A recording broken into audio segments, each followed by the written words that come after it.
it can be so easy to not be able to remember why we came here in the first place. We actually came here precisely because of these constraints, these limitations, these discomforting sensations, as well as all the qualities of liberation and lightness and joy, happiness, and the flavors and the aromas and the sounds and the sights and the shapes and the textures of life, all of the richness that we can only find here in this incarnation. All of it is why we're here. And yet these bodies are so rigidly structured to pay more attention to the pain, to the suffering, to the stress, to the fear, to the itchy, scratchy, rough, pressured energies of life's determination to press upon us. And we misinterpret that as meaning that there's something wrong with us, that we have done something wrong, or that there's something wrong with them, or there's something wrong with the world. In general, we do look for something wrong in ourselves first, because there is a part of the human psyche that simply believes that if we did a better job, if we got it right, if we proved ourselves enough, if we followed through on our promises enough, if we delivered enough, if we just said the right things at the right time to the right people in the right way, and if we gave it our all and just never quit, and if we had all kinds of force and drive to move through life, and if we just held on to everything that helped us feel safe, even if it was completely in opposition to our lived experience of that person or situation, or even beliefs that we have within ourselves. And if we felt that we needed to solve every confusion, every doubt, or nail down every sort of mystery of life and get it right, be certain and express it in a way that would somehow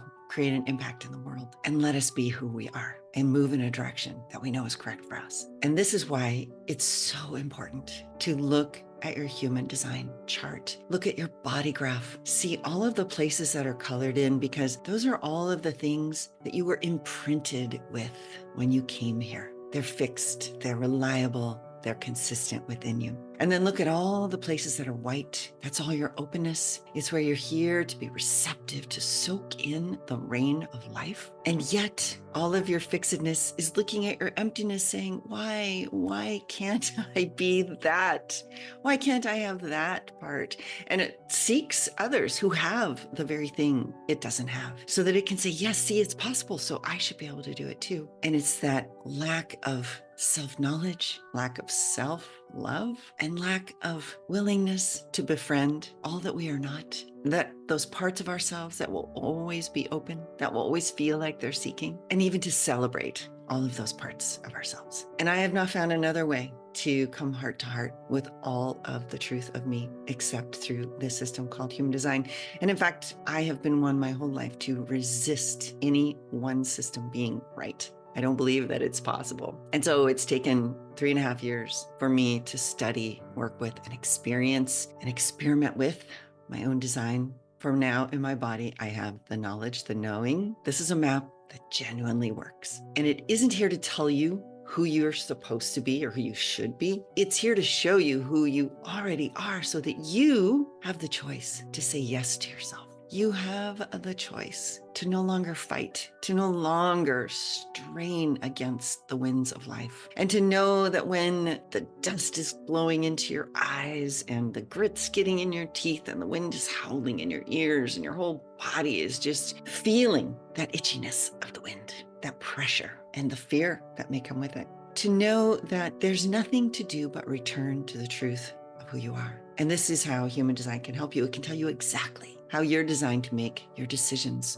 so that when the wind is driving hard, when the howling is at its loudest, when the dust is blinding your vision and the grit is so thick you can hardly breathe or swallow, when all of that is happening, there is only one safe place, and that is within you, in your truth. So whatever your strategy is, depending on the type of design that you have, the type of aura you have, whatever your authority is, which is simply the place, and for almost everyone, it's within you, that you can rely on 100% of the time to give you the correct answer. the true answer. The answer that will allow you to feel expansiveness within rather than the constriction that comes when we try to mentally figure out, to rationally explain or get it right. If you hear yourself saying, I'm going to figure it out, or if you feel that sensation of, I got to get this right, I need to be certain, and your mind starts giving you great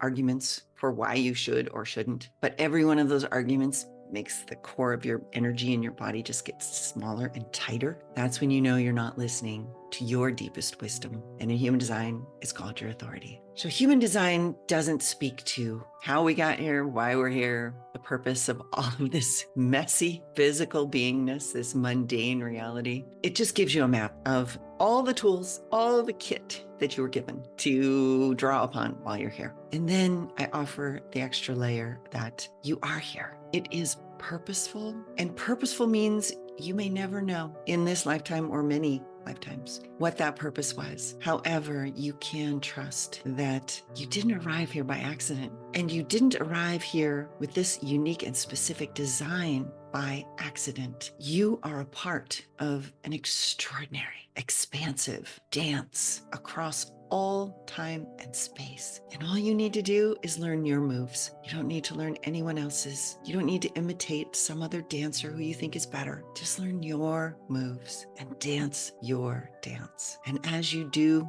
you move the energies of space and time and the field of consciousness. And as you move that field of consciousness and you create energetic patterns with your movements, with your being, with your unique way of engaging with this extraordinary experience of incarnation. As you do, you contribute to this extraordinarily overarching, immense, beyond imagining, energetic pattern that the source of all consciousness is drawing upon, through which this laser beam light of consciousness will shine. And as it shines through this new field of pattern that we've all been creating and contributing to and will contribute to for however long it lasts, beyond that comes the next thing. And we can't even begin to imagine what comes beyond this kind of lived experience. It can be nothing like what we've already known. And so if you're feeling alone, if you're feeling sad and stressed and scared, and you feel not seen, you feel not heard, maybe you feel unsafe, maybe you feel no one cares whether you're alive or not, I invite you to simply open your heart to the possibility that you are contributing to an extraordinary, vast, and unimaginably mysterious pattern. And that when you look into your own true self, when you see through your human design body graph and chart, all of the ways that you are meant to genuinely manifest your being, and all of the ways you're here to receive the conditioning and the energies of other people and the world and the solar system and the universe, all of that's meant to soak in so that you can become wise in all of those areas that are white for you.